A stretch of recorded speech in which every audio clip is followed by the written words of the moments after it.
If the country you lived in was being taken over by a ruthless and tyrannical dictator, would anybody be brave enough to oppose the regime? Well, that was the exact situation in Germany during the 1930s. Carl von Ossietzky's fight against the Nazis makes him stand out as one of the few in history with that courage, will, and bravery. Carl von Ossietzky was born on October 3rd, 1889. He grew up in Hamburg, Germany. His father was a civil servant. Unfortunately, his father died when he was just 2 years old. Soon after, he began to live with his aunt in a poorer part of the city. Hygiene here was terrible, and there was a cholera outbreak when Ossietzky was 3 years old. He survived the epidemic. Another aspect that shaped him was the massive wealth inequality in the city. His stepfather, Gustav Walter, was a social democrat. This had an influence on his political perspective. Another person that influenced his life was Max Pradal. Max was his father's employer, an ex-mayor, and used to be a senator. Max helped Ossietzky as best as he could. Due to Max's influence, Ossietzky was able to attend a prestigious school designed for upper middle class families. Ossietzky had trouble with math and German, but he still received a good education with independent readings and visits to the theater. In 1907, he got a job as an assistant clerk at the district court. During the daytime, he would do his job, and in the evening, he would attend lectures of the German Peace Society. By 1911, he had published a few articles and already had many political ideas. His early works expressed his views on democracy and peace, while alerting the dangers of nationalism. One of his articles in 1913 criticized a court ruling that sentenced a group of soldiers to 5 years of hard labor for drunken rioting. The Prussian War Ministry called the article an insult to the common good. Ossietzky married Maud Woods on May 22, 1914. Maud was a women's rights activist. She often participated in hunger strikes. Ossietzky had to make a court appearance soon after his wedding to appeal for the dismissal of fines. These fines were imposed because of his article against the court's decision on the behavior of drunken soldiers. However, Maud secretly arranged for his court fees to be paid. As a result, Ossietzky did not have to appear in court. In the summer of 1916, Ossietzky was drafted into World War I to build fortifications for the German army. During the war, Ossietzky campaigned for peace and international understanding. After the war, in 1919, he decided to quit his job as a clerk at the courthouse to become a full-time journalist. In 1921, Ossietzky authored an article where he warned against the following of Hitler. Carl von Ossietzky was a human rights supporter and wanted fair treatment for all. His pacifist ideology clashed with Hitler's nationalism that was becoming popular in Germany at the time. Around 1921, Ossietzky and his wife were also involved in a pacifist human rights organization.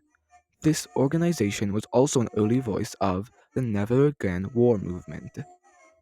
In 1923, Ossietzky worked with a newspaper called Die Weltenbund, or in English, The World Stage. With The World Stage, he published a statistical article showing that German judges imposed harsher sentences on crimes done in the name of the left and were more lenient to crimes done for the right. Although he was not fond of political extremism on either side, Ossietzky found it unfair that one should be treated differently due to their political outlook. In one such example, after publishing documents that showed Germany was responsible for World War I, Felix Feckenbach was imprisoned after a questionable trial. However, Hermann Ehrhardt, a Navy captain, was part of a military coup against the government, and he was not ever put on trial. In 1926, Ossietzky was invited by Sigfrid Jacobsen to join the editorial staff of the leftist newspaper. Jacobsen was the owner of The world stage. Jacobson was trying to uncover and publicize the hidden rearmament of Germany. The rearmament of Germany was banned after World War I per the Treaty of Versailles. Ossietzky was named the chief and editor by Jacobson's widow after Jacobson's death on December 6, 1926. Ossietzky was determined to follow Jacobson's efforts to uncover and publicize the rearmament of Germany. The World Stage was the largest leftist newspaper at the time. This fact made this newspaper the biggest target for Hitler and his followers. In 1929, the World Stage published an article on the rearmament of Germany. Ossietzky was very dedicated to his job, and in his entire time at working, he only took 2 vacations in his 5 years. Ossietzky utilized his newspaper to express his ideological differences towards the National Socialist movement. He was determined to share the dangers he could sense due to the ongoing movement. In 1930, he wrote about the socialist movement, saying, "The individual in the densely packed marching columns, spurred on by stormy shouts and inspiring music, does not know in which direction it is going." In 1931, he added that the socialist movement was abruptly carried up by the disappointment and instinctive rebellion of the people. These comments angered the Nazis who were about to come to power at the time. The same year, perhaps knowing that he would not be forgiven for his comments, Ossietzky took his one and only family photo. In November 1931, the world stage was accused of treason and betrayal of military secrets. This was the trial for the published articles which Ossietzky had edited in 1929 that exposed the rearmament of Germany. Ossietzky had worked with Walter Kaiser to publish this article. Both were charged with treason and betrayal of military secrets. The verdict was 1.5 years of prison. Kaiser fled to France, but Ossietzky stayed in Germany and went to prison to serve his term. However, he was released early as a Christmas pardon for political prisoners on December 22, 1932. This was one day after his daughter's 13th birthday.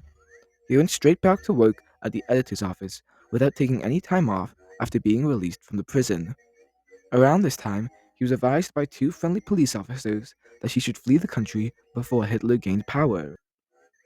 Hitler's power began to grow in January 1933, and the world stage was under enormous pressure from the Nazis. Ossietzky continued to work despite the mounting pressure to stop the newspaper's publication. The burning of Reichstag, the German parliament, on February 27th and 28th in 1933 gave Hitler's and the other Nazis a pretext for themselves to enormously expand their position of power. The Nazis blamed the communists for this unfortunate event. The Nazis also proposed that the communists were planning a violent uprising. This led to the abolishment of constitutional protections of citizens of the country. Nazis were now able to make many merciless actions against their political opponents. Ossietzky was almost immediately arrested, along with most of the staff at the World Stage newspaper. He was held captive at the Sorenburg concentration camp and was later moved to the Papenburg camp. While Ossietzky was in concentration camps, his friends and family campaigned for him to get a Nobel Peace Prize. He received 6 nominations in 1935. However, the Norwegian government did not want to damage its relationship with Germany. As a result, no Peace Prize was awarded that year. But a record-setting 86 nominations, signed by 500 people, were submitted to the Nobel Committee for Ossietzky in the following year. 2 of the committee members left the Nobel section meeting to avoid political tensions between Germany and Norway. This was one of the reasons he was able to win the prize. Hitler was so enraged at the actions that he banned any other Germans from winning the prize. Although it was risky to award Ossietzky the Nobel Peace Prize, this action stood as direct defiance to Nazism, anti-Semitism, and all the other evils of Nazi Germany. Unfortunately, Ossietzky was not allowed to leave Germany to receive his prize. His Nobel Prize drew massive amounts of attention to the struggle against Nazism. Across the globe, newspapers published his story, spreading the word and further revealing the actions of Adolf Hitler in Nazi Germany.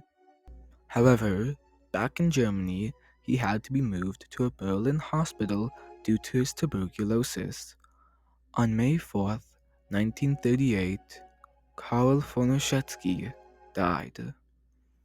Only a few people could attend his funeral.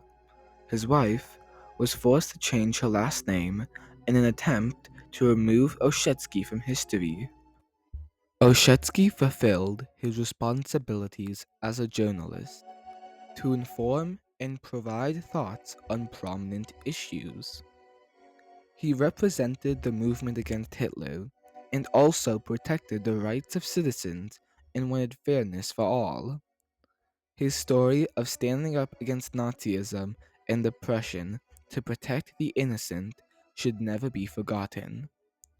He remains a gold standard of journalistic excellence, bravery, and a champion for universal justice to this day. Because he came to represent something much bigger than the work that he did. He became a symbol for the entire peace movement in the 1930s when the Nazis were coming to power. We're living in a moment where governments tend to be a little bit on the authoritarian side, or we're moving in the direction of more government control, governments that have a lot of power to punish the press if they wanted to. So remembering Ossietzky today and the journalism that he did way back in the 1920s probably would be helpful, just as a reminder that journalism can have a pretty big impact when people are willing to be principled.